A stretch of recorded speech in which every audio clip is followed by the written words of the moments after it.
mientras microfonan a nuestros invitados. Los que no hayáis visto la serie, es importante que sepáis que el protagonista, Bobby, ha sido cómplice de Trasorras en la venta de dinamita a los perpetradores del 11M. Y que una de las cosas que aparecen recurrentemente en la serie hasta este episodio número 5 es una especie de actitud de los personajes de seguir haciendo sus negocios ilegales con normalidad, sin detenerse a pensar en las posibles consecuencias de lo que están haciendo, porque es el negocio de siempre, ¿no? Que en realidad no lo es, evidentemente. Hay muchas oportunidades en los episodios anteriores en los que nosotros, la audiencia, nos preguntamos, pero no van a darse cuenta, ¿no? Y es una de las cosas que, si tenemos ocasión, hablaremos, porque me parece que genera un tipo de suspense muy peculiar. En todo caso, para dar paso a los dos guionistas, creadores de la serie, me parece que este episodio tiene un momento que nos pone la conversación en bandeja, que es la conversación entre Bobby ya después de haber salido de la cárcel. Ya no es Bobby, ya es Gabriel, y está hablando con el periodista, con Javois, y le pregunta ¿para qué? ¿No? ¿Qué para qué? ¿Qué para qué sirve esto ya? Y Javois le responde sencillamente, está bien contar las cosas. Pero claro, esta pregunta nos la hemos venido haciendo desde ayer sucesivas veces con respecto a muchos relatos, y si os parece empezamos con esto. ¿Está bien contar las cosas? ¿Por qué había que contar esta historia? ¿Y por qué de todas las docenas de historias que podríais haber elegido contar, elegisteis esta, con todo lo que implica? Pues yo creo que sí, está bien contar las cosas, y yo creo que 20 años después también yo creo que era necesario abordar este tema, por lo menos desde la ficción. Era un tema muy delicado y nosotros estuvimos un año pensando cómo hacerla, si hacerla y cómo abordar el tema. Y hasta que no tuvimos claro este capítulo y esa estructura, no decidimos ir a pitchear ni siquiera el proyecto, ¿no? Pero claro, yo creo que contar las cosas también es una forma de entenderlas, ¿no? En este caso, lo delicado era contarlo, como habéis estado hablando, desde el punto de vista de los victimarios, pero eso nos permitía también contar algo desde la persona que estuvo delante en el momento que se produjo esa venta de explosivos. Y cuando hablamos con la asociación de víctimas, les explicamos el proyecto y cómo lo íbamos a abordar, sí que sentimos una necesidad de fijar el relato, ¿no? De poder contar efectivamente lo que pasó, ¿no? Y en ese sentido creo que la serie pues, es necesaria, es uno de los momentos más trágicos de nuestra democracia, seguramente. ¿Algo más por ahí, Jorge? No, básicamente insistir en lo mismo, en querer entender, explicar y transmitir. O sea, es trabajo de periodistas, que es el de Javois, y nosotros aquí... es verdad que el relato contado en un documental se basa en los hechos, y yo creo que la ficción nos permite encontrar los personajes, y yo creo que hacer un juego para la gente, las personas que escriben este capítulo. Fue escrito por Dani Remón y dirigido por Borja Soler. Nosotros somos creadores de la serie y dirigimos otros capítulos también, pero te planteas cómo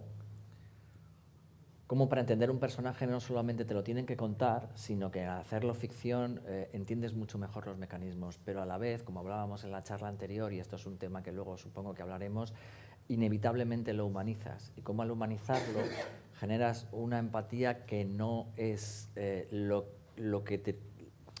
el objetivo al final no es blanquearlo, sino simplemente entenderlo como persona, para que nosotros podamos entender cómo llegan los mecanismos a todas las cosas que confluyen para que las cosas puedan acabar sucediendo como han sucedido, ¿no?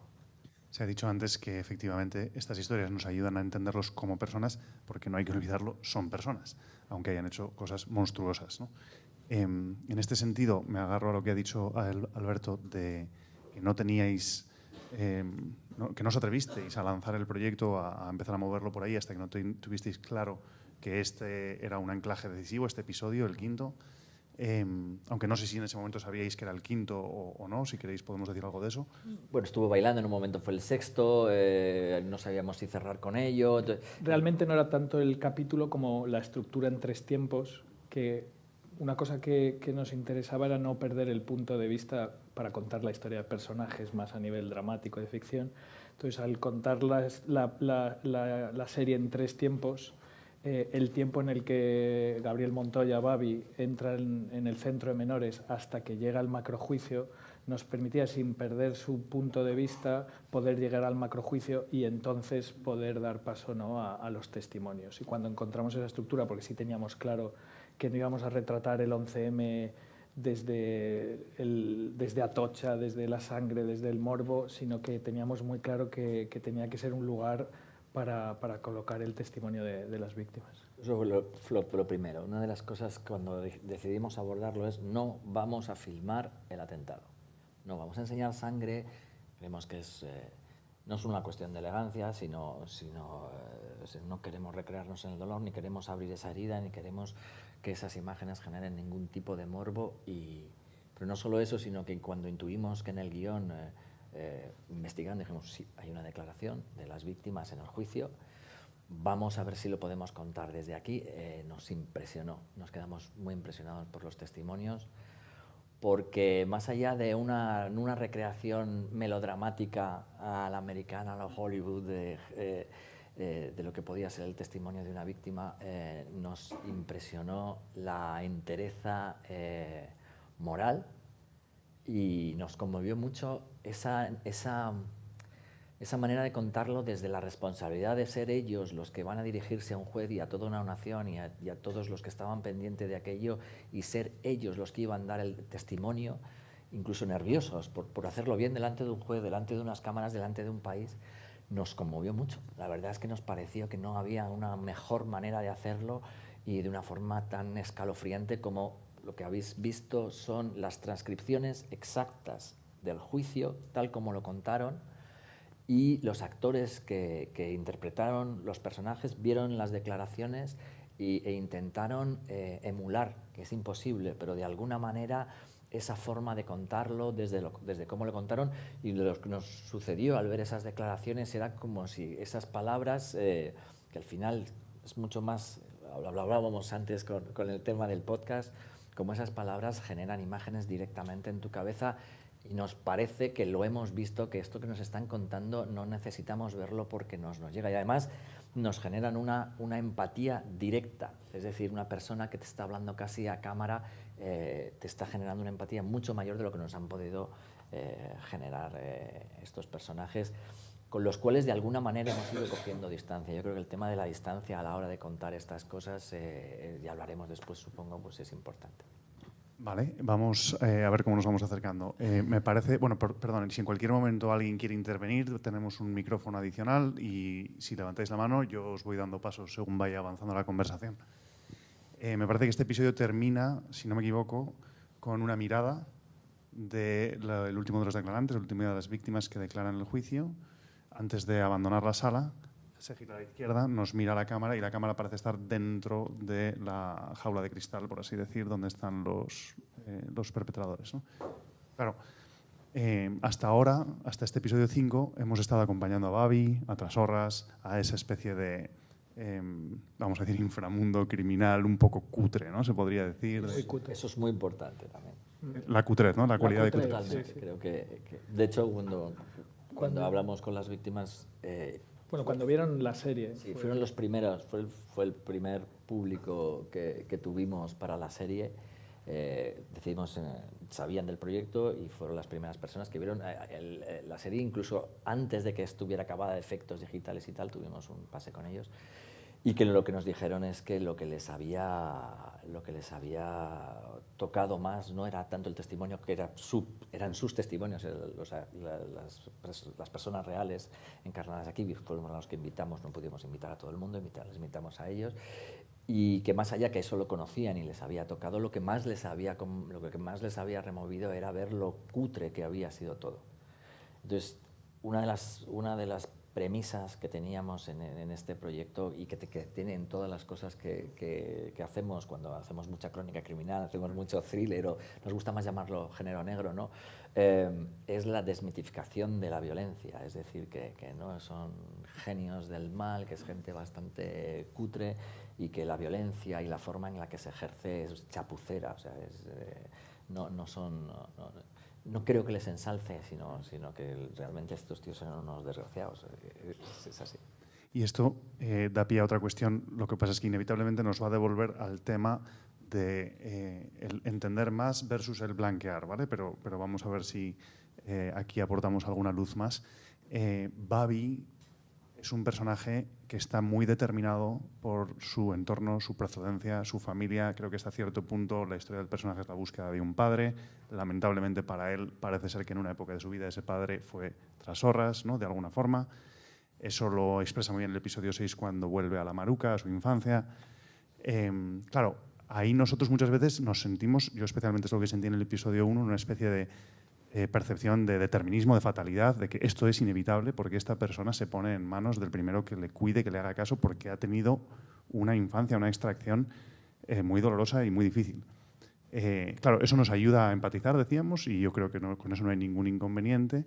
Humaniza, evidentemente, pero al mismo tiempo hay una zona de riesgo, que es la justificación, ¿no? Esto le ha pasado y a cualquiera de nosotros nos habría pasado si hubiéramos sido él. ¿O no? ¿O no? Yo creo que no, efectivamente no justifica, pero sí que nos interesaba mucho ver el contexto donde sucedía, ¿no? Volver la mirada ahí para entender cómo pasó, ¿no?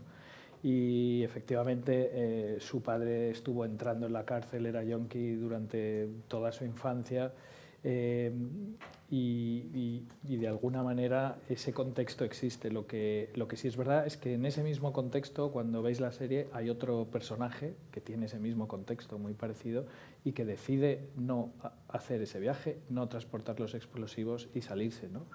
Porque nosotros teníamos muy claro que no era un viaje de redención contar la historia desde el punto de vista de este chico. De hecho, por ejemplo, antes Eva hablaba de que abordó su entrevista sabiendo que había un proceso de reflexión y que se había arrepentido. En este caso, este personaje, cuando habla con Javois, no se arrepiente de lo que hizo, ¿no? Y nosotros, el final del capítulo 1 es: nunca me he arrepentido. El chaval mira a cámara casi con 2 pistolas jugando al videojuego, y la voz en off dice: nunca me he arrepentido delante de nadie de lo que hice. Y eso queríamos dejarlo muy claro, no queríamos jugar ni dejar hueco a esa posibilidad. La serie es verdad que termina con esa vuelta al pasado, ¿no? Cuando el padre, que es yonki, el niño está esperándolo con 6, 8 años para ir a casa y el padre se lo lleva de farra, ¿no? Y sí que queríamos tener un poco esa mirada casi, en vez de hacia el pasado, para mirar esos barrios y entender que muy difícilmente un chico de un barrio de Salamanca hubiese acabado transportando dinamita también, ¿no? Y eso es otra parte de la historia porque nos interesaba contar y entender. Babi, a lo largo de la serie, muchas veces abraza esa especie de fatalidad, ¿no? Dice: ya no se puede hacer nada. Es verdad que dice varias veces: no me arrepiento de lo que hice, sí me arrepiento de lo que pasó, pero eso que pasó, por decirlo de algún modo, lo separa de lo que él hizo.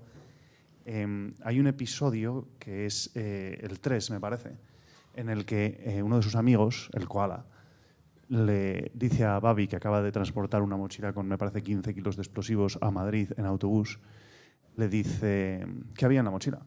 Y Babi dice: no sé, pues sería droga. Y entonces el koala, que sabe lo que había en la mochila, se lo dice, se lo susurra al oído. Y entonces Babi se hace un silencio y dice: bueno, pero no me han pillado, ¿no? Esto es lo que importa.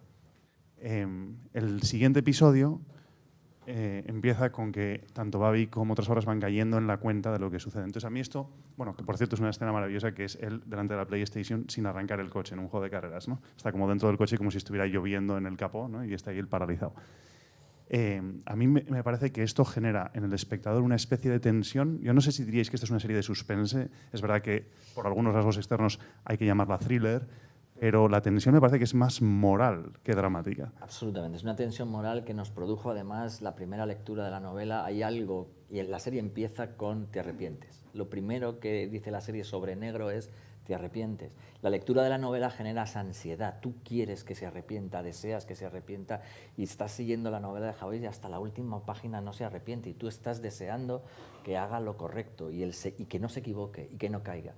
Es una historia sobre la fatalidad, porque nosotros partimos de la base, y por eso la estructura se establece así, que todo el mundo sabe de qué va la serie. Todo el mundo sabe que se produjo el 11M y es la definición por esencia hitchcockiana de la bomba debajo de la mesa de dos personas que están hablando, casi literalmente, por desgracia. Pero realmente lo que sucede es que tú sabes que eso va a estallar, sabes que eso acaba en una tragedia y el personaje irremediablemente, irremisiblemente da todos los pasos necesarios, tiene todas las salidas posibles.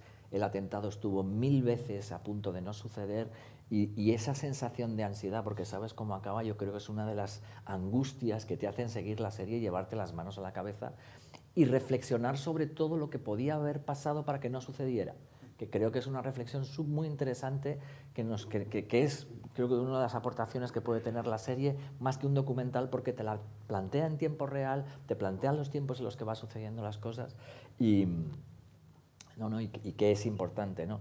En ese sentido quiero decir además que la serie tiene un punto medio muy claro y es el punto medio en el que Babi, como tú muy bien dices, se entera de lo que está haciendo.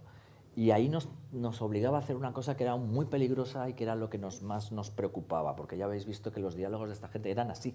O sea, hay diálogos que están sacados directamente del juicio y decían estas cosas, como en el capítulo 3 de la caza de los extremos en Bulgaria y cosas así. Decías, estos tipos están volados. Y claro, te salía una risa que decías, estamos hablando de esto, pero es que estos tipos eran unos descerebrados. Y hay un tramo de la serie, que es los primeros 3 capítulos en los que Babi no sabe lo que está haciendo. Trasorras se lo oculta y él cree que está trapicheando hachís y no quiere saber realmente, como dices, es una historia de padre ausente, se engancha con este tío que es un zumbao, un esquizofrénico, un tío excesivo, lo pone de coca hasta arriba, se lo lleva de burdeles, o sea, un chaval de 16 años, claro, el tío estaba fascinado y nosotros teníamos que hacer entender al espectador esa fascinación y teníamos que seguir a Trasorras como Babi seguía a Trasorras, ¿no? Entonces, el tono de la serie es más parecido a uno de los nuestros, ese tipo de historias en las que parece que sigues al mafioso de turno, porque queríamos generar esa falsa empatía, pero para que entendieras lo que hay ahí. La cámara, por ejemplo, está más presente, es más angular, y hay un punto medio en el que él sabe lo que hace, en el que nosotros como narradores tomamos una distancia. Ya sabes lo que estás haciendo, nosotros como espectadores sabemos lo que estás haciendo y ya eres consciente. No te vamos a exculpar, no te vamos a blanquear, porque tú ya sabes lo que estás haciendo. Y es el momento, como explicaba, en el que el koala decide, ¿te vienes con nosotros? Y dice, no, yo ya sé que tú has llevado explosivos, yo no me meto ahí. Y Babi, que ya está enganchado con este, nos llegamos a hablar con su madre y nos decía, es que silbaba desde la calle Trasorras y bajaba como un perrillo. Ahí hay un paralelismo con el perrillo, incluso en el capítulo 4. No les culpa. Él no se exculpa, él mismo entiende que no es culpa, pero es lo que pasó, es como estaba funcionando. Y a partir de ahí nosotros como narradores tenemos una responsabilidad. La cámara se va alejando, las lentes que utilizamos son más teles, menos angulares, estamos menos presentes, con la cámara menos encima, sino se le retrata, aunque sean planos cortos, pero con lentes más largas, lo cual genera una cierta distancia. Y, por ejemplo, ya hasta llegar a la tercera parte narrativa, que es la de la entrevista, en que anclamos la cámara. La cámara se para, los actores no generan el movimiento de la cámara, sino que ellos son los que cruzan el cuadro, la tragedia se ha producido, el mundo se ha parado y ellos se mueven dentro del cuadro. Y son decisiones formales que nos permitían, como narradores, generar una distancia. Y a partir, ya te digo, que de ese momento que es cierre del capítulo 3, el capítulo 4 ya tiene otro lenguaje, 5 y 6 hasta llegar al 5, que es el juicio, que es mucho más sobrio. Intentamos que fuera lo más sobrio posible. Ese momento en el que hemos cambiado de registro porque el personaje ya sabe en lo que está metido, y esas oportunidades de que lo que sucedió y que todos desearíamos que no hubiera sucedido, si hubiera podido descarrilar, me parece, decidme si me equivoco, que cargáis mucho la mano en la segunda mitad del episodio 4 con todas esas oportunidades que tanto Babi como Trasorras tienen de descarrilarlo. Hay un momento que Babi está haciendo los viajes a Mina Conchita y tiene la oportunidad de, no sé si es encontrarse con la policía, me parece que incluso se cruzan con un patrón de la Guardia Civil, y va con el chino en el coche, y va con los explosivos en el maletero. Trasorras se va al bar a tomar un trago porque está con los nervios destrozados y está allí Ramón, el policía. Y son momentos en los que al menos yo estaba diciendo, bueno, ahora es cuando lo decís, ahora es cuando lo contáis y esto no sucede, ¿no? Esa era la intención de toda esa parte del relato. Sí, es que realmente esa noche pudieron ocurrir tantas cosas, desde que fue la tormenta, incluso nevó en muchos sitios de Asturias, y lo único que pusimos que no sucedió exactamente fue el cruce con el coche, con el Patrol. Es lo único, pero sí que realmente... Tiene licencias Pero sí que realmente... Trasorras fue a ver a Manolón por la noche, le llamó, de hecho, anteriormente le estuvo llamando por teléfono. Claro, Trasorras era un personaje que vivía, era confidente de la policía. O sea, esto sucedió delante de los cuerpos, de nuestros cuerpos policiales, y hubo un momento que además Trasorras solía entregar a narcotraficantes de hachís y solía quedarse con él con las piezas de hachís, ¿no? Entonces hay un momento que él incluso llamó a Manolón y como espectador, y lo que pasó, no sabe si incluso les pudo entregar a Manolón, como quedarse él con el hachís que le estaban ofreciendo y entregar a los yihadistas. Y esa noche pues el chaval iba puesto de cocaína hasta arriba, conduciendo a 160, 180 por el Valle del Narcea, o sea, los pudo matar. Bueno, pues cuando yo creo que todo ese capítulo juega un poco, además es el único capítulo que es burbuja, no hay más tramas temporales y realmente es cuando además él es consciente de lo que está haciendo. O sea, hay un momento que mira el capó y cómo meten sacos y sacos de dinamita y dices, wow. Y en ese capítulo, yo creo que la serie también bascula en ese capítulo entre el punto medio que decía Jorge, hay un plano en el supermercado que es al principio del capítulo 4, en el que tú todavía sigues un poco con el tono de Trasorras igual está un poco más nervioso, pero sigue metiéndose con los yihadistas, haciendo esas bromas cutres, y hay un momento que pasas al punto de vista de los yihadistas que casi no tienen punto de vista propio, salvo creo que en ese momento, y es un plano fijo con un traveling muy cerca y dura como un minuto 40. Y es ese momento que hablamos en el que tú que eres el espectador dice, pero ¿por qué este plano dura tanto, ¿no? Y lo que estás viendo pasar por la caja registradora son todas las mochilas que compraron para hacer el transporte de esas dinamitas, ¿no? Y entonces dices, hostia, que la serie me está contando esto, ¿no? Y ahí es yo creo donde la serie gira y moralmente empieza a coger distancia y se hace mucho, mucho más grave y oscura. Que os invito de nuevo a que si queréis preguntar, levantéis la mano. Mira, por ejemplo, Juan, ¿tenemos el micrófono, porfa?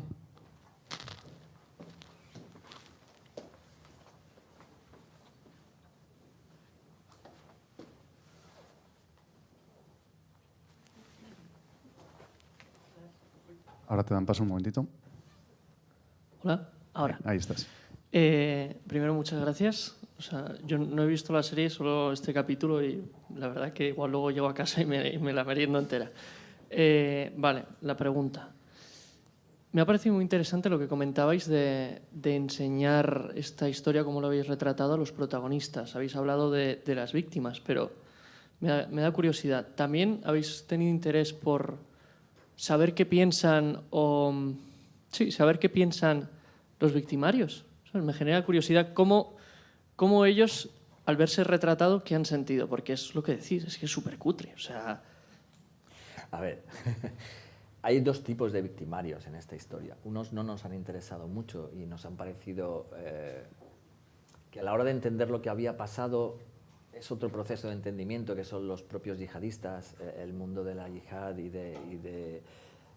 es algo que requiere otra reflexión. Aquí, de alguna manera, esto nos llevaba a hacer una reflexión sobre nosotros mismos, me refiero como pues, es un barrio de Asturias, un barrio de Avilés, y nos permitía mirar ahí, mirar incluso más allá del propio 11M, ¿no? Sino mirar sobre la historia de estos chavales. Con lo cual, esa parte no la hemos tratado tanto y además creemos que por una cuestión de fanatismo se definía bastante en sí misma. Es decir, no puede haber un trabajo súper interesante de cómo se llega a un proceso de radicalización tal para llegar a hacer una cosa como esta. En este caso no era este. En el otro, pues eran delincuentes pues de muy baja estofa, o sea, realmente no eran grandes genios del crimen. ¿Cómo se han visto? Nos consta porque nosotros rodábamos en Avilés, rodamos en los sitios reales. En un principio queríamos rodar en los sitios de verdad donde había pasado. Luego se nos quitó bastante de la cabeza. Llegamos allí, vimos que además las cosas habían cambiado mucho en 20 años y que, bueno, también necesitas cierta distancia para generar una ficción, porque al fin y al cabo no es un documental, ¿no? No hablamos, o sea, no llamamos a Babi, que había tenido la entrevista con Javois, precisamente para no encontrárnoslo en el rodaje, sabíamos que vivía en Avilés, que podía ser bastante incómoda, y la secuencia de arranque de la serie, que es la que rueda él de pequeño con su padre robando una farmacia, la fuimos a rodar en la farmacia al lado de la casa de la suegra de Babi, con lo cual Babi apareció en el rodaje y lo tuvimos en la primera semana. Y no le habíamos, o sea, él había cedido los derechos de la novela, no le llamamos para pedirle ni opinión, ni derecho, ni a ver qué le parecía. Entendió que la serie que había que contarlo, que entendía que se iba a contar, y no tuvimos más relación en ese sentido a la hora de desarrollar el trabajo con ellos, con lo cual no les preguntamos ni opinión ni nada, como sí hicimos con las víctimas. Por otro lado, el resto, pues no sabemos, o sea, no contactamos con Toro. El tema de esta historia es que hay mucha documentación. Hay testimonios, había un juicio, ellos habían declarado y había toda una novela que era un relato periodístico de un testigo, como era Babi, a través del cual, digamos que poder contrastar esa información la hicimos directamente con el sumario. Con lo cual no hablamos con ellos, porque además no queríamos ser influidos para que cada uno quisiera dar su mejor versión de sí mismo, que es lo que suele pasar cuando vas a una ficción, ¿no? Que cada uno quiere salir retratado estupendo y esto no lo hice, y esto tal, y yo no hacía esto y tal, y precisamente al ser retratados tan cutres nos habrían puesto todos como de ellos habrían dado 1000 explicaciones, y creo que aquí optamos por algo que siempre es una decisión, siempre te puedes equivocar, puede que no aciertes, pero al fin y al cabo es tu propuesta, tanto como narrador de la realidad, esa parte como más periodística, como creador, que al final tienes que crear personajes que tienen que tener además un sentido dramático, es decir, la realidad a veces hay que saber contarla de tal manera que genere un relato, un drama, que es el que hemos contado. Y si les ha gustado o no, bueno, nos han llegado cosas, pero pues, es que en ese sentido sí lo que nos importaba, como te digo, era que lo vieran primero las víctimas, que se sintieran cómodas. Hubo víctimas que, por un lado, muchas estaban informadas. En un visionado vino una pareja de familiares de víctimas que no sabían del proyecto y llegaron un poco recelosos con la idea de vais a blanquear a los es siempre, digamos, lo que hay, lo que nos quita el sueño a la hora de contarlo. Y vieron la serie entera y nos dijeron, bueno, no lo habéis hecho, no habéis blanqueado, habéis contado la historia, esto es lo que pasó. Y en ese sentido creo que más o menos todo el mundo ha entendido que la distancia necesaria para que se pudiera decir esto se ha retratado de la forma más aséptica posible. Aséptica no es la palabra. Rigurosa, yo creo que intentamos ser muy rigurosos, hicimos muchísimo trabajo de documentación, no solo con el testimonio de ellos, sino con el sumario del macrojuicio, y casi todo lo que contamos está en el sumario, ¿no? Entonces sí que tuvimos, de hecho, yo creo que todo el que pasaba por el rodaje llegaba al rodaje casi con un rechazo a entrar en el rodaje, luego con una especie de aceptación y luego con muchísima rigurosidad y cuidado, ¿no? Y eso hizo que todo el equipo estuviese muy fino, muy responsable, y yo creo que eso se notó muchísimo en todo el proceso. Antes de dar paso a la siguiente pregunta, voy a hacer un seguimiento de esto porque hemos hablado del documental o el relato periodístico versus la ficción. Evidentemente aquí hay una capa añadida, ¿no? Que es la del enfoque de la ficción. Y aquí hay estudiantes de comunicación audiovisual, algunos de ellos quizá tengan la aspiración también de ser guionistas. justo antes de comenzar la proyección, y la razón por la que he salido corriendo un momento es que 2 aulas más allá había una asignatura de guión de series de ficción y entonces he ido corriendo a decirles que por favor se vinieran al terminar. Y estaban hablando precisamente, me ha hecho gracia, de tipos de ficción histórica y hablaban de la interpretación, la inspiración. Bueno, entonces, desde vuestro punto de vista, 2 preguntas. Uno es la latitud en las licencias que os tomáis. Hemos hablado antes de la del episodio 4, pero quizá en el conjunto de la serie haya otras. Y para los estudiantes, más específicamente, alguna pista sobre cómo se enfoca ese paso, a veces grande, que se da de la documentación y del material objetivable a el relato en el que se implica emocionalmente al espectador. A ver, aquí hay... A ver, de la segunda yo creo que al final lo importante es la mirada que tienes para contar una historia, ¿no? Más allá de luego todo el tema de la documentación y el rigor, etcétera, aquí en este caso nosotros no empezamos un proyecto hasta que no tenemos muy claro cuál es el punto de vista, ¿no? Quién cuenta esta historia, cómo la cuenta y qué personajes vamos a poner en la historia, ¿no? Una vez que, por eso tardamos tanto, ¿no?, en encontrar cómo íbamos a contar esta serie, y cuando vimos que se podía contar así, pues efectivamente todo el trabajo de documentación y de rigor es donde empieza a verse, ¿no?, y vas rellenando los puntos. La verdad que en esta serie casi, yo creo el 95% de lo que contamos pasó. Es verdad que tenemos licencias, por ejemplo, pues evidentemente no se podían reunir en McDonald's porque McDonald's no nos dejaba utilizar sus restaurantes. Este tipo de cosas pasan en la ficción y hay muchas cosas que te gustaría, ¿no?, que comentas tú muchas veces. Vivimos en un mundo rodeado de marcas que luego no nos dejan utilizar cuando queremos representar el mundo. Son marcas, y luego cuando quieres contar ese mundo no te dejan. No metas las marcas. Déjanos en paz, pero si las metes las tendremos que contar, porque vivimos en un mundo de Nike, de McDonald's, vivimos eso y luego lo vas a contar y es como ridículo. Bueno, en fin.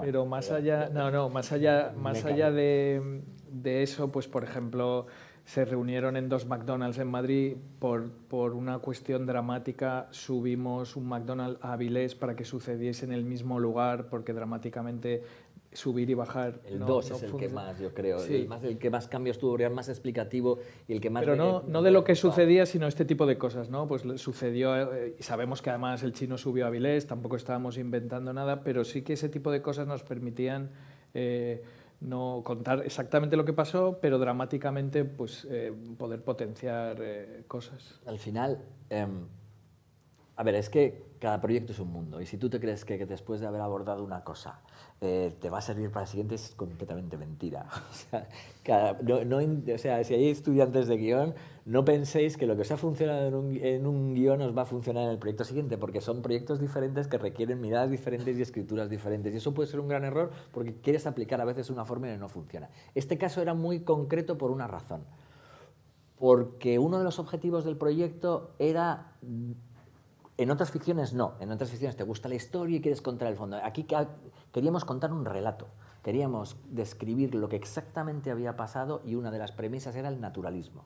Queríamos hacer lo más naturalista que hemos hecho en nuestra carrera, algo que entendieras la verdad de los hechos según lo entendemos, el sumario y los testimonios de lo que nosotros entendemos como visión. Creemos que lo que sucedió fue esto.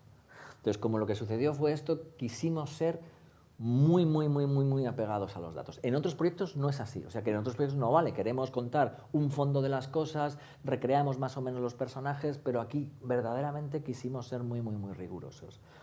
Cuando no pudimos, aprendimos de los... Por ejemplo, hablábamos de Morgan, Peter Morgan, ¿no?, en The Crown, como lo que él describía es que tú generas unos hitos que son lo que tú puedes contrastar, que es curioso esto de la realidad, cómo engancha hasta el punto, decía, por ejemplo, en The Crown, el capítulo del cuadro de Churchill. Bueno, pues ese día lo más buscado en Google fue el cuadro de Churchill. Entonces hay esa cosa de adicción de comprobar en Google lo que la realidad de esto. En este caso teníamos que ser eso al extremo, ¿no?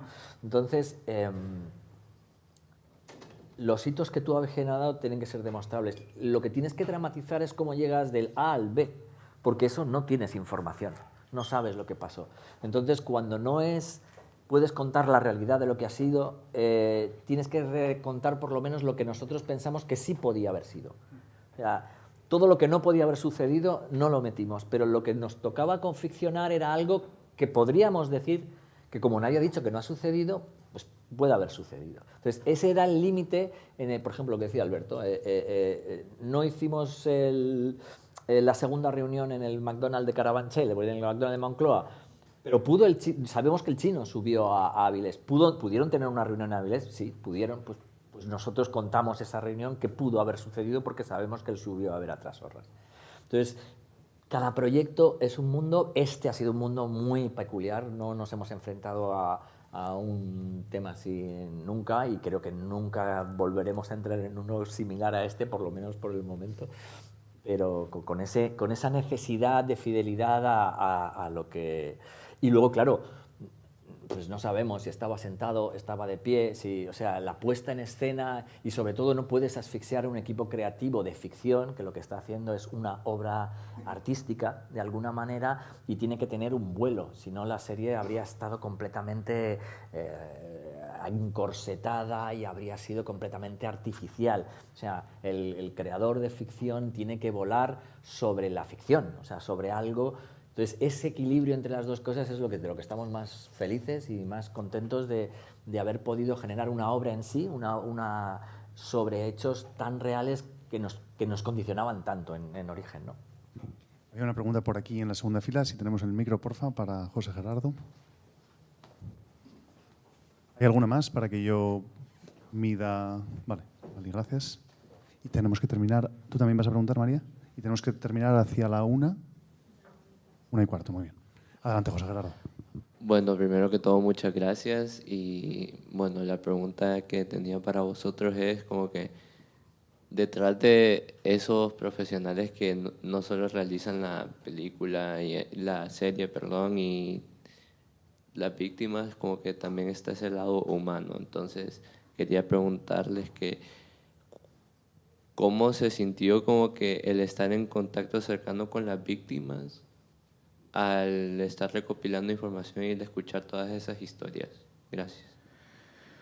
Pues con mucho respeto y fue muy intenso y muy emocionante, la verdad, el proceso que tuvimos. Nosotros nos pusimos, cuando tuvimos claro esa idea de estructura de serie, nos pusimos en contacto con la Asociación de Víctimas a través de Eulogio Paz, que era el presidente, y les contamos el proyecto, nos reunimos y en cada momento les íbamos contando cuál iba a ser el ángulo y la mirada que íbamos a tener y cuál iba a ser la posición en la que además íbamos a retratar los testimonios que aparecen en el juicio, ¿no? Pero bueno, durante todo el proceso siempre estás jugando con un material muy delicado, ¿no? Y ahí por eso todo el equipo era muy consciente de ello, ¿no? Yo me acuerdo, fuimos a localizar Mina Conchita y fuimos a la mina. En la serie no aparece el lugar real de Mina Conchita porque era imposible rodar allí por temas de producción, pero me acuerdo que fuimos en febrero lloviendo por la noche, porque además la secuencia es por la noche de Mina Conchita, y fue un momento realmente muy malo. O sea, yo creo que todo el equipo pasó por allí, ¿no? De tener momentos de mal cuerpo, de rechazo y de luego entender que estábamos haciendo algo que al hablar justamente con las víctimas era importante, ¿no? Y era contar el relato de lo que sucedió, ¿no? Cómo poder explicar y fijar aquello que sucedió. Entonces, y eso terminó, pues nosotros no enseñamos, los primeros que vieron la serie fueron las víctimas con las que habíamos hablado, que no fueron todas, fueron solo a través de la asociación y luego más concretamente las que aparecen en la serie. Y en ese momento pues no comunicamos la serie ni la avanzamos para estrenar hasta que ellos no la vieron y pudimos hablar con ellos. Y estuvimos, la verdad que fue muy bonito ese encuentro y pudimos hablar pues de estas cosas, ¿no? Lo que les había impresionado, cómo habíamos retratado y de qué forma tan cutre aparecía esa gente, que al fin y al cabo, pues yo me acuerdo Antonio Trera decía, jo, es que es como en manos de quién estaban nuestras vidas, ¿no? Sí, a él le costó mucho. No en este capítulo, no le costó tanto, le costó más el capítulo 2 y 3. Dijo, entre capítulos paramos y dijimos, Antonio, ¿quieres que paremos? Y dice, no, puedo con ello, pero le costó porque dice, es que me... Él decía, yo conozco todos los datos, sé todo lo que ha pasado, pero el verlo en tan cutre en esa suciedad y en esa cutrez me genera horror. Pues es que en manos de quién estuvo el que nos jodiera la vida, sí, de claro, ¿no? Y eso, casi una injusticia mayor, ¿no? Sí, eso te da la preocupación que decía Eva también de cuando arrancas la serie, sabes que la va a ver gente que tiene nombre y apellidos, porque las víctimas tienen nombre y apellidos, están vivos y van a ser tu primer público. Y eso es algo que no te deja dormir y que te hace dudar si hacer el proyecto. Esa fue la única duda por la que estuvimos mucho tiempo pensando si lo hacíamos. Porque por primera vez haces algo que puede herir a alguien. Y eso es una responsabilidad muy grande. O sea, hasta ahora la mayor responsabilidad que teníamos era haber aburrido a alguien con una serie, y lo peor que nos podía pasar es que se nos durmiera en el asiento. Pero aquí puedes herir a alguien. Eso es una cosa que si tienes la mínimas entrañas es algo que te cuestiona. Pero es verdad que hay algo del periodista de Manuel también que dice, es que esta historia me la han contado y la he escuchado de una manera con los ojos así. Si a mí me ha producido esto, es algo que no puedo no contar. Hay cosas que pasan delante de ti, como estudiantes de comunicación o de cine, hay cosas que tú te planteas, que tú estás aquí para hacer esto. Yo estoy aquí para contar esta historia. ¿Cómo llega esta historia a mis manos? Y la voy a meter en un cajón. No puedo hacer eso, o sea, tengo que contar esto, porque yo no lo sabía y a mí me ha generado interés y la gente tiene que saberlo, ¿no? No es una cuestión de darse importancia, es que no puedes evitarlo, o sea, es que si realmente esto es algo muy vocacional y cuando estas cosas llegan a ti, pues es algo que quieres transmitir. Y abundando en lo que dice Alberto, yo no recuerdo en toda mi carrera, porque es verdad, yo no he ejercido de periodista, con lo cual nunca me he enfrentado a cuestiones reales como esta, no recuerdo un momento más emotivo, emocionante, de nervios, de nudo en el estómago, que cuando entramos Alberto y yo en el hall de Disney, y los habíamos visto antes, pero estaban esperándonos la gente que aparecía, los que fueron víctimas y dieron testimonio en el juicio, y nos estaban esperando ellos en carne y hueso en el hall de Disney, y no voy a olvidar en mi vida eso, y cómo entramos todos en una sala y nos sentamos a su lado a ver el capítulo juntos. Os aseguro que muertos de miedo, o sea, cómo aquello podía resultar y cómo les podía encajar. No hemos tenido nunca un visionado así en la vida, ¿no? Y imagino que al salir tampoco un alivio así de grande. Cuando hablamos con ellos, hay una cosa que producía esta serie, hicimos visionados en Disney y era muy curioso porque, claro, tú has hecho un trabajo, hay un momento que es cierto, o sea, pasa un poco a veces como a los médicos, que necesitas tener cierta distancia para poder trabajar. Entonces hay un momento que algo que es tan duro y tan fuerte, hay un momento que es trabajo. Con lo cual es un plano, es un montaje, es un sonido, o sea, son tantas piezas pequeñas que no todo el momento estás pensando en la parte final, ¿no? Entonces tú cuando acabas un resultado, es una obra en sí misma, tú estás razonablemente orgulloso porque crees que funciona aquello, que está muy bien.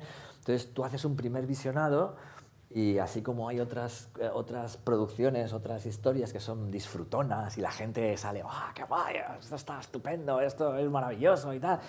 Pues acababan los capítulos y había un silencio y decíamos, no les ha gustado, esto no funciona, ya verás tú, ¿qué piensan? Porque había un silencio enorme, porque había muchos capítulos que te quedabas bastante sobrecogido, estabas contando, eran cosas terribles.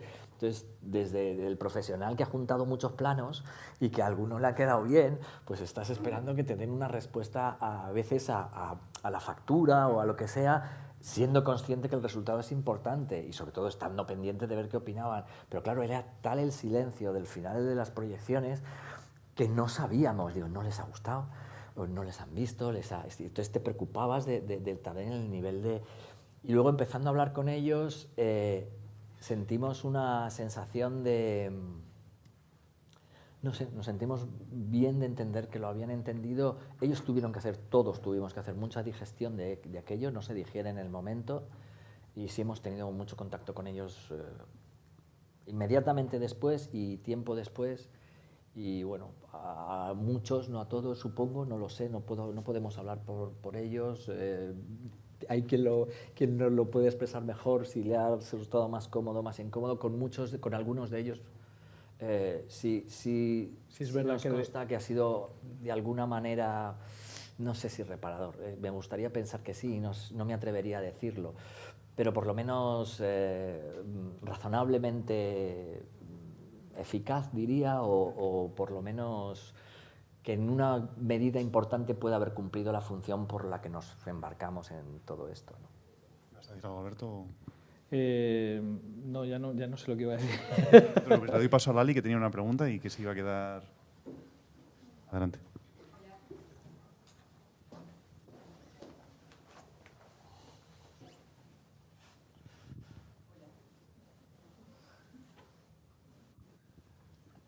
Hola. Ok, está. Como mis compañeros también quería empezar agradeciendo porque, nada, yo soy de Uruguay y lo del 11 de marzo no se habla mucho fuera de España, yo pienso, no es como el 11 de septiembre en Estados Unidos. Entonces, siendo estudiante de la Universidad de Navarra es algo que voy aprendiendo de a poco. Y mi pregunta era que si, como ustedes son de Madrid, tu perspectiva cambió de la situación, digo, era un terror lo que pasó, pero después de contarlo de los ojos o de un niño de 16 años, porque al final del día, por ejemplo, yo tengo 19 y me da como que pena, ¿sabes? Porque ustedes hablaron de su situación en casa y todo, y obviamente al final del día lo que pasó es horrible, pero al final del día es un humano, que es algo que estamos hablando esta semana del terror, ¿no? Que es una persona. ¿Y tu perspectiva cambió un poco de la situación como después de hacer esta serie? Bueno, fue una de las causas por las que hacíamos la serie también, no la única, pero una de las causas es cómo contaba, desde dónde miraba Javois el 11M, y era contarlo desde ahí, y eso nos permitía girarnos y mirarnos a nosotros mismos y a nuestros barrios y a esos chicos que están en la calle y no tienen oportunidad y son familias desestructuradas. Muchos hablamos con educadores de centros de menores. Evidentemente, no todos los chicos acaban involucrados en el mayor atentado de Europa, ¿no? De hecho, ninguno. De hecho, ninguno. Pero sí que reconocían esa especie de caldo de cultivo, ¿no? De cómo hay niños que son captados con 15 años, les das cocaína, etcétera, tal, y realmente es un mundo como muy fuerte, y que creo que también la serie ahí es muy política, o quiere ser muy política, ¿no? O sea, aparte del 11M, que se ha hablado mucho de política y de etcétera, nosotros teníamos muy claro que queríamos contar el relato de lo que sucedió, el dolor que provocó en este capítulo, y también contarnos a nosotros y saber que tenemos barrios que tenemos que entender, ¿no? Y eso no blanquea ni justifica, pero sí nos permite tener una mirada hacia nosotros mismos y poder entender cómo funcionan cierto tipo de mecanismos, porque el mal muchas veces puede estar sentado en un banco fumando un porro, ¿no? Y eso creo que era importante y nos movió. Y lo que más nos cambió, yo creo que fue el contacto con las víctimas, ¿no? Conocerlas personalmente, con las que conocimos, y creo que eso fue un poco como vimos también la necesidad de poder contar lo que les pasó, de poder contar lo que sucedió, que muchas veces pues ha quedado como muy oculto y muy embarrado en concreto en España, por lo que pasaron los días posteriores a nivel político, etcétera, ¿no? Entonces yo creo que ahí tuvimos una gratificación y un acercamiento muy personal que fue muy gratificante para nosotros. A nivel de... Solemos pensar que todo el mundo piensa como nosotros, y eso no es verdad, nunca es verdad. Entonces, esta serie y todos los trabajos que hacemos son viajes enormes, ¿no? Y al fin y al cabo, conocer a un personaje como Babi te obliga a ver cuál era su sus prioridades morales, y entonces tú entiendes también las tuyas. Lo que le hizo llevar a donde llegó es porque sus prioridades mentales no eran las mismas que nosotros. No estábamos en el mismo sitio, no teníamos las mismas necesidades, y una vez que lo entiendes no lo justificas, pero cumples en respuesta a tu pregunta. Entendimos cosas que no entendíamos y que nos metimos en este momento, pero no entendíamos cómo había sido posible, y trabajando con los actores decíamos, ¿y por qué hace esto?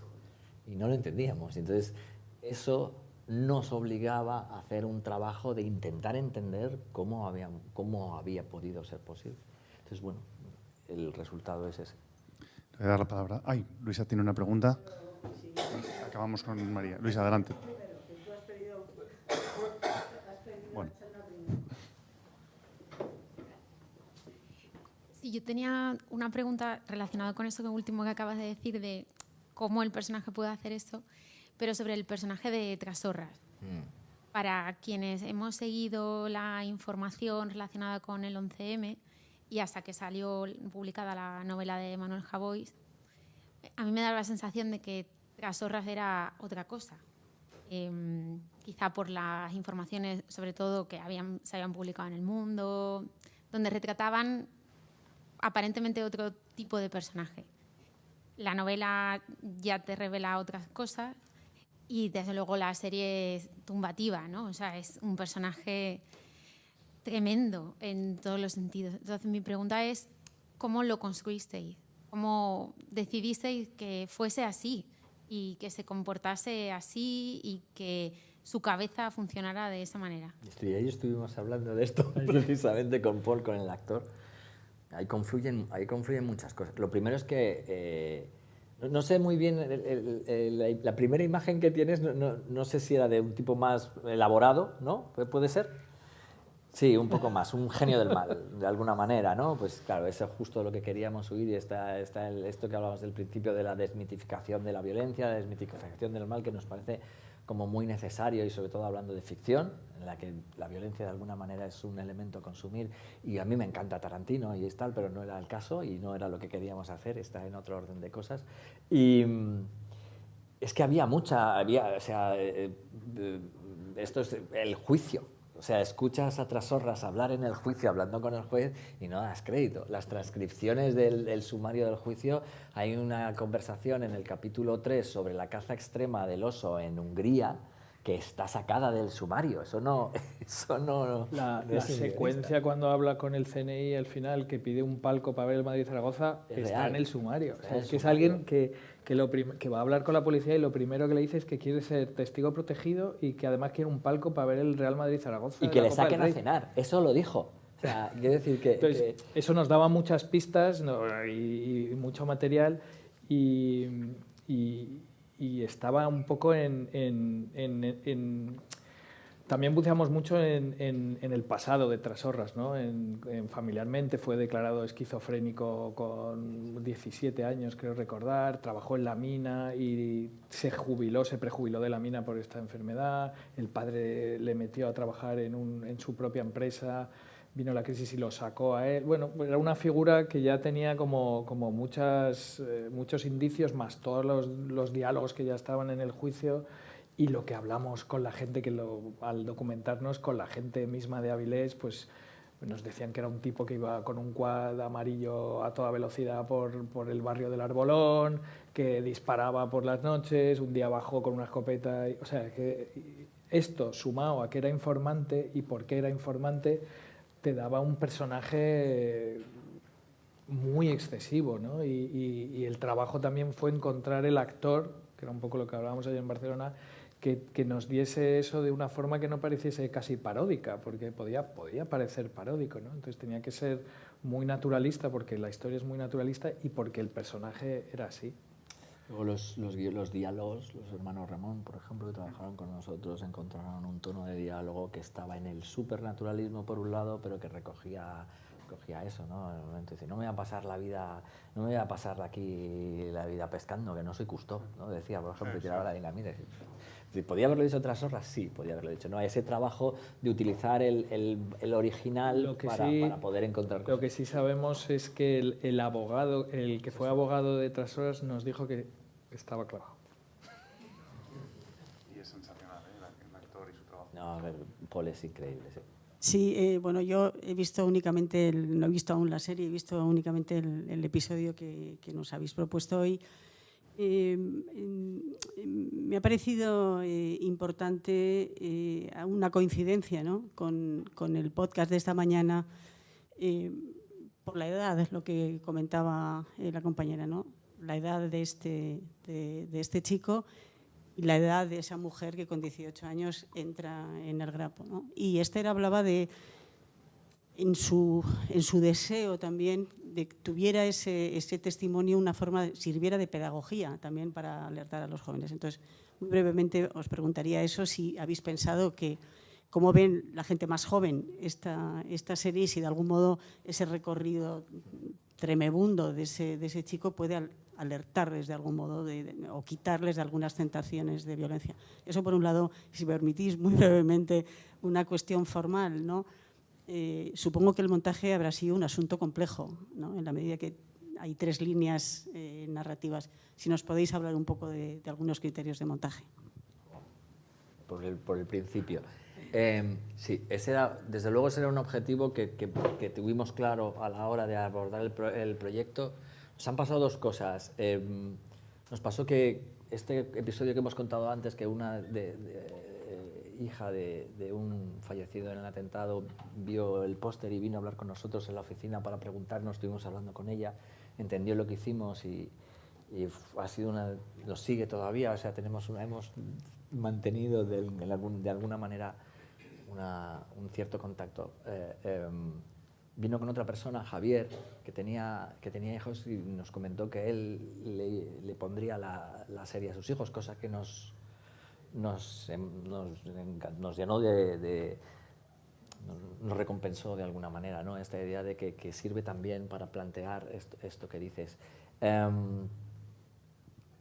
No esperábamos tampoco que la serie tuviera un enganche entre gente tan joven, pero sí nos ha llegado por uno y otro lado que mucha gente se ha enganchado precisamente porque es un personaje, el hilo conductor es un adolescente, y a muchos chavales jóvenes que por tema no sería una serie que les podría interesar, sí se han enganchado y han seguido al personaje hasta el final. De hecho, esta serie es muy curioso porque tiene muchos visionados posibles, entre la gente con una edad que recuerda y genera recuerdos y trae cosas muy dolorosas a primer término, pero mi hijo tiene 18 años y ha conocido un poco el 11M a través del trabajo de su padre, pues se ha tirado casi 2 años trabajando en esto, pero viendo la serie. O sea, que es un primer visionado para mucha gente que no tenía un recuerdo cercano De hecho, Roberto, el actor que hace de Babi, no conocía, ni siquiera había visto imágenes del 11M, ¿no? Y de hecho, cuando supimos eso, le dijimos que no viese ninguna hasta el día que rodamos el juicio,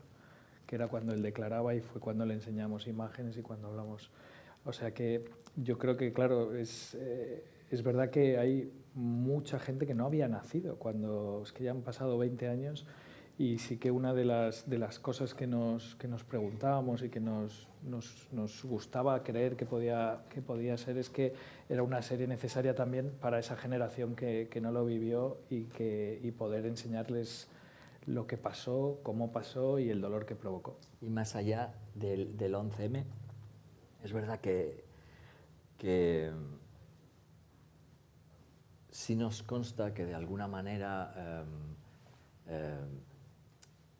el hecho de ver las consecuencias de lo que una mala decisión, que eso tiene que ver con el podcast que decía antes, la serie de inconsciencias, empecé a decir, yo era un guaje, no pensaba. Hablábamos con Eva antes en el café, me decía, es curioso que se repite en otro personaje, yo no pensaba. Luego pensémonos todos nosotros con 16 años, cuánto pensábamos y dejábamos de pensar, y que corresponde a la edad, y que hay un momento en el que te dejas llevar por muchas cosas, y como ese dejarse llevar en un momento muy determinado de tu vida puede marcar el resto de tu vida y no somos conscientes, y eso es muy, muy bestia, ¿no?, a la hora de planteártelo. Pero bueno, hay gente que tiene la suficiente capacidad como para echar un freno de mano y hay gente que no la ha tenido. Y una de las cosas además que hablábamos con respecto a gente tan joven, con el arrepentirse y no arrepentirse, Era también, era una de las preguntas que teníamos en el origen del proyecto, era cómo alguien con 16, 17 años se enfrenta al hecho de que ha matado a 192 personas. Pero en el caso del podcast anterior es alguien que lo hace primero por amor, pero luego por adoctrinamiento y convicción. Es una convicción que puede estar basada, que está basada en hechos objetivamente falsos y de tinte un poco de secta. Y en el caso de este es de pura inconsciencia, o sea, de pura juerga, de irme de prostíbulos, de irme de coca hasta arriba, de no querer enterarme porque efectivamente es más duro trabajar en la obra que conseguir pasta. Claro, también es verdad, decía, es que si no tengo dinero, digo, bueno, te podrías haber seguido en la obra, ¿no? O sea, no seguí en la obra, sino que me fui al cachondeo y a... Pero claro, una vez que te planteas que las consecuencias de eso es entrar y salir de la cárcel como tu padre, pero las consecuencias de eso son 192 muertos, miles de heridos, cómo la cabeza de alguien de 16 años se enfrenta a aceptar eso. Eso es algo que me parecía una pregunta que nos chocaba, ¿no? Y de ahí también entender un poco ese contexto del no arrepentirse, ¿no? Y a la que el personaje está empujado durante toda la serie. Toda la serie Javois le quiere obligar, porque entendemos además que es una parte que con las víctimas nos lo han expresado, de reparación, es el pedir perdón. Y es algo que yo estoy seguro, bueno, no estoy seguro, ahí a cada uno, ¿no? Pero me gustaría ver qué contestaba Babi hoy si le ponen el micrófono delante y si después de ver la serie. Es decir, es que el proceso de que un victimario se enfrente a lo que ha hecho, claro, cada uno en cada circunstancia, desde donde arranca, pues tiene mucho que ver a cómo te acabas enfrentando eso. Y me parece un proceso que es importante cuando hablamos de temas de reinserción y de estos temas, ¿no? Muy bien, yo creo que terminamos puntualmente si lo dejamos aquí, salvo que haya alguna pregunta de necesidad imperiosa de último momento. Parece que no. Muchísimas gracias, Jorge, Alberto. Espero que veáis la serie. Ven la serie,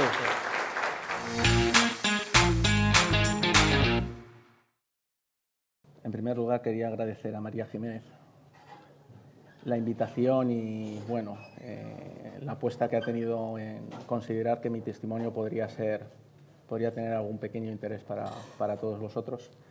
Así es que, María, muchas gracias. También te quiero agradecer las palabras que has tenido esta mañana condenando la situación que ayer sucedió aquí y a la cual también, además, me sumo. Mi nombre es Alejandro Benito y soy hermano de Rodolfo Benito Samaniego, asesinado en los atentados yihadistas del 11 de marzo de 2004,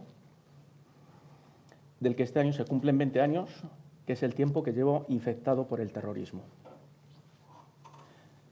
Cuando se habla de la relatividad del tiempo, en muchas ocasiones se hace desde un punto de vista relacionado con las cuestiones de la física, o al menos eso pienso yo, tal vez por tener información en ingeniería, pero también se podría hablar de la relatividad del tiempo desde un punto de vista emocional o sensorial.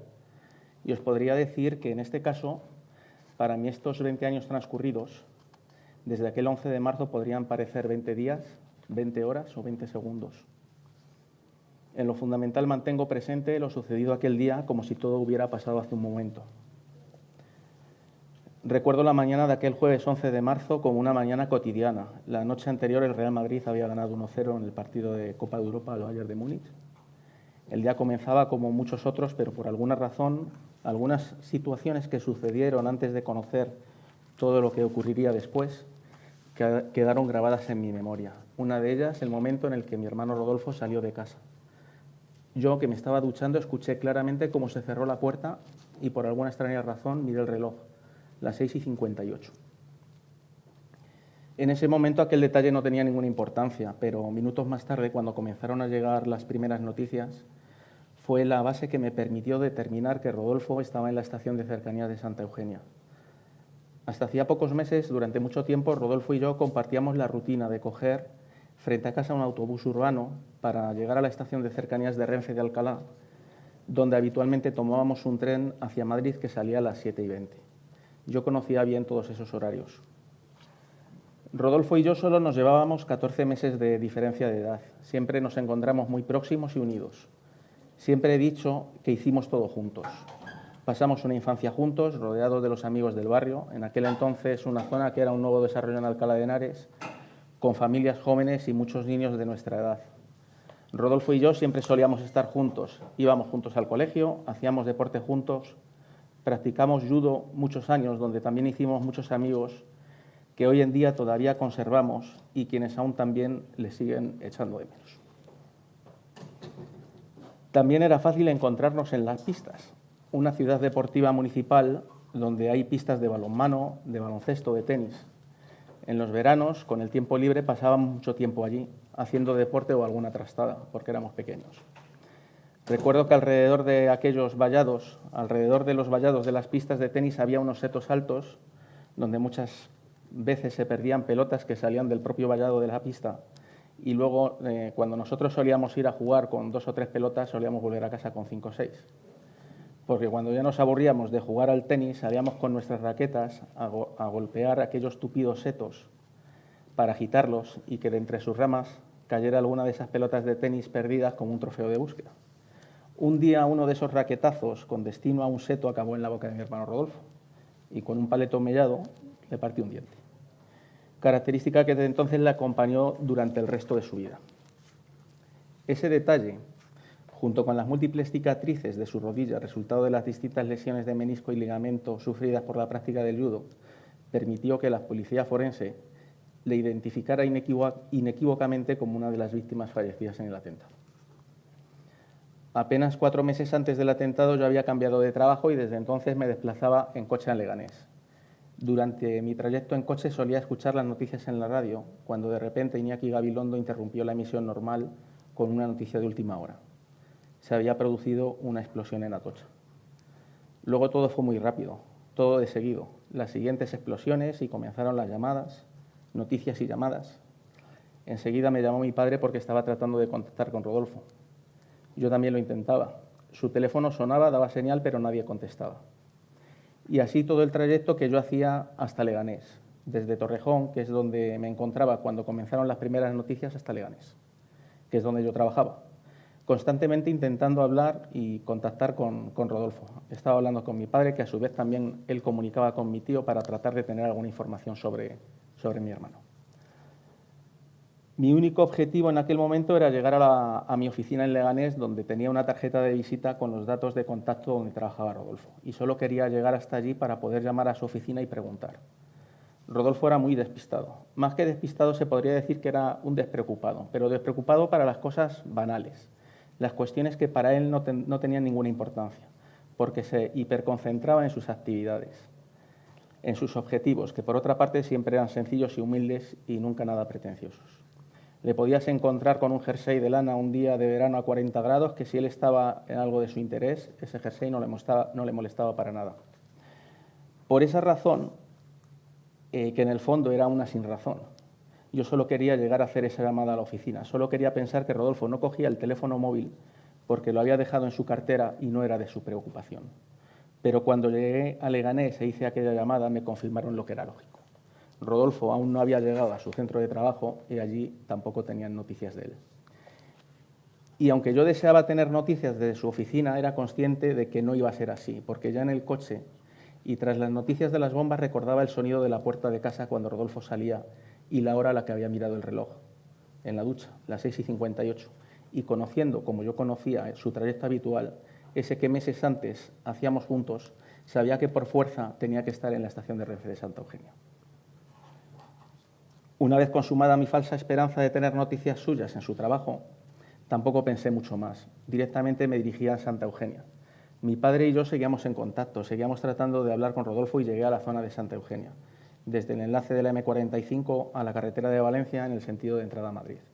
No había tiempo que perder y más o menos yo conocía la zona, así es que no dudé en dejar el coche en el arcén de la carretera y en la proximidad de un paso elevado que hay para cruzarla. Desde allí, corriendo, traté de acercarme a la estación, pero a aquella hora ya era del todo imposible. Todo estaba acordonado, cuerpos de seguridad, bomberos, ambulancia, gente, noticias. Recuerdo que pasé a un bar y allí vi las primeras imágenes en las noticias que estaban dando por televisión. Sintiéndome inútil allí y ciertamente con la idea de tratar de obtener información de algún tipo, decidí ir a la zona de Atocha, que en origen parecía el núcleo focal de todo lo sucedido. Recuerdo que llegué y aparqué el coche en las proximidades de la estación de Menéndez Pelayo, en el cruce de la avenida Conde de Barcelona, en la calle Comercio. Si en Santa Eugenia era difícil acceder en esa zona próxima a Atocha ya era imposible. No estuve mucho tiempo allí. En una de todas las conversaciones con mi padre ya decidimos que lo mejor es que yo volviera a mi casa en Alcalá a estar con mi madre, que ya era conocedora de las noticias. Mientras llegaba a Alcalá seguían las noticias, informaciones de todo tipo.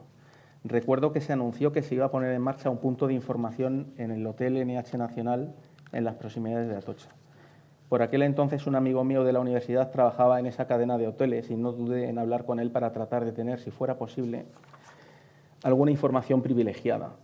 Pero a esas horas la información todavía era muy ambigua. Llegué a Alcalá y ya me encontré con mi madre. Mi intención, en otra sin razón, era recogerla e ir al hospital de Alcalá para preguntar. Pero en poco tiempo ya se comenzó a hablar de IFEMA como nuevo epicentro de información. En coordinación con mi padre decidimos ya dirigirnos allí para encontrarnos. A esas horas ya éramos bastante conscientes de la magnitud de lo que había sucedido, aunque yo aún confiaba en que el destino de Rodolfo fuera muy diferente al que finalmente fue. Quería pensar que estaría siendo atendido en algún hospital o inconsciente, pero a salvo. Cuando llegamos a IFEMA, enseguida pasé por una sala donde recuerdo que un policía me entrevistó y tomó nota de las características físicas que podían identificar a Rodolfo. Aquel diente mellado y aquellas operaciones de rodilla. Todo quedó anotado. Acto seguido pasamos a unas salas donde comenzó el paso de los minutos, que se convertirían en horas. Al poco tiempo de estar allí ya nos reunimos con mi padre y más familia. Aquel centro de operaciones que fue IFEMA se comenzaba a llenar de gente, más familias como la nuestra. También llegaban amigos, servicios médicos. Se iban conformando los equipos de apoyo psicológico. Todo el mundo tratando de ayudar, de apoyar y de hacer algo. Yo recuerdo no parar de usar el teléfono, llamando a unos y otros amigos que no estaban allí y que se ofrecieron para tratar de encontrar alguna información, intentando coordinar visitas a hospitales para consultar las listas de ingresados que se anunciaban en los medios de comunicación. Recuerdo también a mucha gente que me llamaba para interesarse por novedades y para ofrecerse a cualquier cosa que pudieran ayudar. En aquel pabellón de IFEMA se vivieron momentos de todo tipo. Durante las primeras horas a veces se escuchaban y se presenciaban expresiones de alivio y de alegría, familiares que habían logrado encontrar o que habían recibido buenas noticias sobre el estado de salud y el paradero de sus allegados. Aquellas familias iban abandonando IFEMA, pero también se escuchaban gritos desconsolados y desgarradores. Recuerdo que seguía pasando el tiempo, pero no recuerdo tener la sensación de que se acumulara el cansancio. El esfuerzo y el ahínco por tener el más mínimo dato no decaía, se mantenía intacto. Pero al paso del tiempo cada vez era más difícil tener alguna nueva iniciativa, tener alguna nueva propuesta que poner en marcha para poder dar con Rodolfo. Poco a poco ya iban desapareciendo de allí las buenas noticias y ya solo iban quedando las malas. IFEMA ya se había convertido en una morgue. Cuando los equipos forenses habían certificado y asegurado todo lo que se podía certificar, llamaban por megafonía a las familias que tenían que acudir para el último reconocimiento. Hoy puedo decir que perdí la noción del tiempo, pero ya de noche y pasadas muchas horas, sí recuerdo claramente como mi tío, que también se llama Rodolfo, y un amigo de la familia, Julio Misiego, en un momento dado me apartaron y me dijeron: prepárate porque os van a llamar. Al cabo de unos minutos recuerdo bajar con Ana, la novia de Rodolfo, acompañado por Julio Misiego, a una sala donde de nuevo estuve con la policía, aquella a la que había facilitado los datos característicos de Rodolfo. Tras algunas preguntas, Ana y yo pasamos a reconocer definitivamente el cuerpo de mi hermano. Lo siguiente, comunicar y confirmar a mis padres lo sucedido. Volví a la sala ya de madrugada, abracé a mis padres y dije: se ha ido el mejor. En efecto, Rodolfo era el mejor. Al decir esto está claro que no hablaba en términos absolutos. Lo que hice fue simplemente poner de manifiesto de manera natural, impulsiva y espontánea que acabamos de perder una parte extremadamente importante de nosotros. Un amigo, un novio, un sobrino, un nieto, un hijo para mis padres, un hermano para mí. En ese momento nos arrebataron a alguien que simplemente se podría resumir como bueno. Puede parecer tópico, porque a menudo cuando se habla de quienes ya no están, se recuerdan sus bondades. Pero es que no tengo oportunidad de hacer algo diferente. Rodolfo tenía muchísimas cualidades y quiero destacar solo algunas. Era muy cariñoso.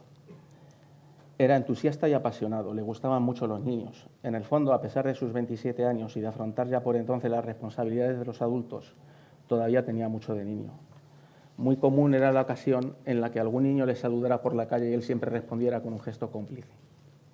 Rodolfo, que tenía una enorme capacidad intelectual, también tenía una vocación hacia las generaciones más jóvenes.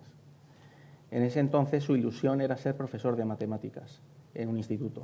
Siempre he dicho que Rodolfo hubiera sido lo que él hubiera querido ser, por capacidad y por compromiso. Tenía esa facilidad de entender y simplificar lo complejo. Completó la carrera de Ingeniería Industrial pasando todas las asignaturas por curso y con un expediente brillante. Algo que ciertamente solo está al alcance de aquellas personas donde se conjuguen dos valores, capacidad y compromiso.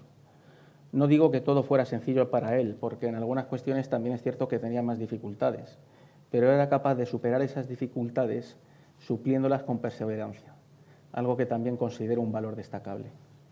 Con todo ello ya teníamos una persona muy valiosa, pero además Rodolfo tenía un infinito sentido de la amistad. Siempre estaba dispuesto a ayudar a quienes le rodeaban y a compartir lo que fuera necesario. Tenía un gran sentido del humor y la capacidad de animar cualquier fiesta o cualquier celebración. Tenía un alto compromiso con la naturaleza y de disfrutar con las cosas pequeñas, con hacer deporte, con salir a pasear con su bici por la ribera del río Henares o del Parque Natural. En el fondo, y visto en perspectiva, no se puede decir que tuviera grandes pretensiones materiales o de estatus, pero sí un gran objetivo, disfrutar de la vida. Creo que con estos pocos detalles que os comparto sobre Rodolfo ya se puede entender fácilmente por qué tuve aquella reacción espontánea al decir se ha ido el mejor. A partir de aquel momento, nuestra ya nueva vida se trasladó al cementerio Jardín de Alcalá de Henares. Viernes por la mañana temprano, comienzo de un innumerable ir y venir de gente, de amigos, de familia llegada desde lo más lejos. Puedo decir, y me enorgullece hacerlo, que recibimos un apoyo a la altura de la calidad humana de Rodolfo. Un apoyo que nunca podré considerar devuelto completamente a todas las personas que nos acompañaron, que nos consolaron y que nos demostraron todo su cariño. Tiempo más tarde también fui consciente de que aquellas muestras de apoyo no solo vinieron de gente cercana a nuestra familia, sino que también procedieron de toda la sociedad. Así transcurría el viernes en el tanatorio y recuerdo muchos detalles, como recuerdo haber estado con mucha gente con quien no hubiera imaginado compartir un momento como aquel. Sin embargo, quiero especialmente recordar dos situaciones en particular. La primera, porque creo que ayuda a describir un poco más a Rodolfo, y la segunda, porque fue el germen de un nuevo proyecto vital. En la primera situación, ya en la noche del viernes, estábamos mi prima Tania, mi padre y yo apartados de la gente, y recuerdo como Tania dijo: no me lo puedo creer, todavía pienso que Rodolfo se va a levantar de donde está para asustarnos y reírse de todos nosotros, porque nos está gastando una broma. Ese carácter infantil y bromista de Rodolfo aún no se había acabado. Mi prima Tania lo tenía muy presente. Hoy en día todavía le podemos recordar así. La segunda de esas situaciones también fue aquella tarde de viernes, con Rodolfo presente. En un corrillo, varios de nosotros ya pensamos en que aquello que había sucedido no podía acabar ahí. La vida de Rodolfo no podía quedar ahí. Y en ese momento ya hablamos de crear una fundación que llevaría su nombre y que trataría de impulsar y mantener vivos todos sus valores. Fue la rebeldía de construir ante la destrucción que nos había atacado y que había cercenado una parte tan importante de nosotros. Fue el germen de un proyecto vital que ya ha cumplido 20 años y que desde aquel momento nos acompaña y que pretende entregar a la sociedad no todo, pero sí una parte de lo que Rodolfo hubiera podido aportar. Digo que es un proyecto vital porque pretende, dentro de las posibilidades, perpetuar los valores de Rodolfo. Así y allí nació la Fundación Rodolfo Benito Samaniego, que trabaja por mantener el recuerdo y la memoria de todas las víctimas del terrorismo, que defiende los valores de tolerancia, visibilizar y empoderar a colectivos vulnerables, amenazados o agredidos, que fomenta la investigación y el desarrollo para que todos podamos disfrutar de una sociedad más justa, más libre y con más oportunidades. Una sociedad con mejor educación y formación y también más accesible. El 24 de julio de 2004, sin que hubieran pasado 4 meses desde aquel fatídico 11M, se presentó públicamente la Fundación Rodolfo Benito Samaniego, una fundación pequeña y familiar, y desde mi nada objetiva opinión, con mucho contenido y mucho sentimiento. Una fundación que con el paso del tiempo y el trabajo realizado ha ido poco a poco sumando más seguidores y apoyos a sus proyectos, y que hoy en día cuenta con una base consolidada y comprometida. Desde la Fundación instauramos los premios anuales Rodolfo Benito Samaniego, con los premios individual y colectivo a los valores de convivencia, que pretenden destacar a personas y organizaciones que, en opinión de la Fundación, merecen ser reconocidas y consideradas como referentes de comportamiento para nuestra sociedad. Un ejemplo a seguir. También el premio a la innovación tecnológica y sus menciones honoríficas, que reconocen el esfuerzo de jóvenes ingenieros como lo era Rodolfo, que han dedicado sus proyectos fin de carrera, ahora trabajos fin de máster, a obtener soluciones o presentar propuestas e ideas que ponen al servicio de la mejora de la sociedad la técnica y el conocimiento que han adquirido. Así hemos premiado y reconocido en estos 20 años más de 60 trabajos que, por ejemplo, permiten una atención más inmediata a un accidentado de tráfico en los minutos de oro que le pueden salvar la vida, o dispositivos que facilitan la vida a personas con discapacidad visual, o un proyecto de un perro robot que es capaz de moverse bajo los escombros de una catástrofe para buscar personas supervivientes. La Fundación también ha realizado varias publicaciones, libros como el proyecto Fin de Carrera de Rodolfo, que está disponible en varias bibliotecas públicas y que también forma parte del fondo documental de la Escuela de Ingeniería donde él estudió, o un libro sobre derechos humanos con un lenguaje y contenido adaptado al público infantil y adolescente. Desde hace varios años publicamos anualmente la revista Construyendo Sociedad, que recoge las ponencias magistrales organizadas en estrecha colaboración con la Universidad de Alcalá y que han abordado temas como la protección del medio ambiente y el cambio climático, las ciudades y los modelos de urbanismo, los medios de comunicación, los desafíos actuales de los derechos humanos, la educación, la sanidad, el desarrollo sostenible, la cooperación al desarrollo, la libertad de conciencia y religiosa. Organizamos con carácter anual un ciclo de conferencias bajo el título Convivencia y Tolerancia en la Sociedad Actual, donde se han tratado temas relacionados con la tolerancia, el respeto, la sociedad democrática, el derecho penal, la poesía y la convivencia, el valor de la palabra, la ingeniería industrial y la sostenibilidad, el deporte y los derechos humanos.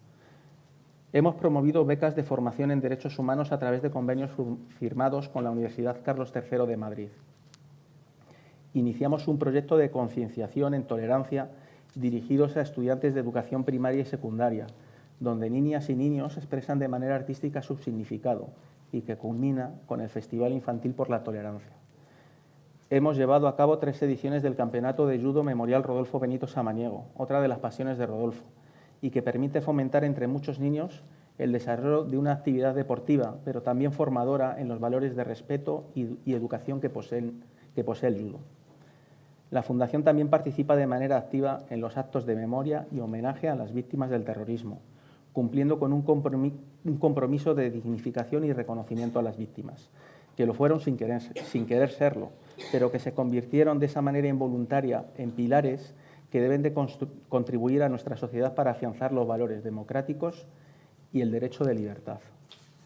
Para acabar, me gustaría también compartir con vosotros una reflexión que me había planteado anteriormente sobre el hecho de participar con mi testimonio en diversos foros como este.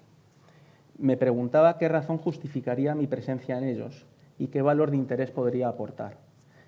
Inicialmente pensaba que el motivo podría estar en pretender seguir manteniendo el bonito recuerdo de la vida de Rodolfo y seguir rindiéndole un cariñoso homenaje. Sin embargo, rápidamente llegué a la conclusión de que aquella no era una razón que lo justificara. En realidad, ese recuerdo y ese homenaje se sucede a menudo en mi persona y no es necesario compartir un ejercicio tan íntimo. Pero, sobre todo, tampoco considero que aquel sea realmente un valor de interés general. Decía al principio de mi intervención que estoy infectado por el terrorismo. Durante aquella reflexión comprendí que el verdadero valor que puedo aportar y traer aquí radica en otra idea. La idea de que yo estoy infectado con un tumor inoculado por un acto terrorista que arrancó de mí a alguien tan querido como a mi hermano, con quien solo me llevaba 14 meses y con quien hasta aquel momento había compartido todo. Un tumor que me llenó de un dolor y una rabia que todavía residen en mí y que estoy convencido de que ya nunca me abandonarán, pero que debo ser capaz de gestionar y transformar en un valor positivo. Como miembro de la sociedad en la que convivo, me he convertido en un elemento infectado por el terrorismo, pero a su vez, y consciente de que cada enfermedad puede contar con su vacuna, me convencí de que mi verdadero valor aquí, impulsado por los valores de Rodolfo y que yo también comparto, la democracia, la libertad, la tolerancia, el compromiso y el respeto a los derechos humanos, me obligan a convertirme en parte de una vacuna que contribuya a mantener lejos de nuestra sociedad la amenaza de la imposición, del totalitarismo, de la intolerancia, del pensamiento único que el terrorismo intenta imponer. Quiero formar parte de la medicina que nos ayude a mantener nuestra sociedad sana y libre. Estoy convencido de que esta sí es la verdadera razón por la que merece la pena compartir mi testimonio.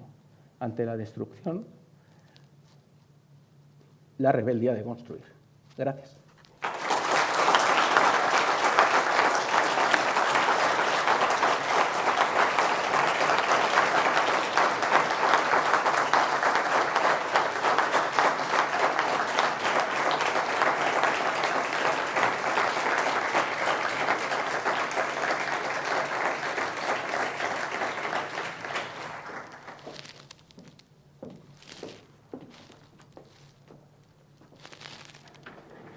Gracias, Alejandro. No sé si alguien tiene alguna pregunta.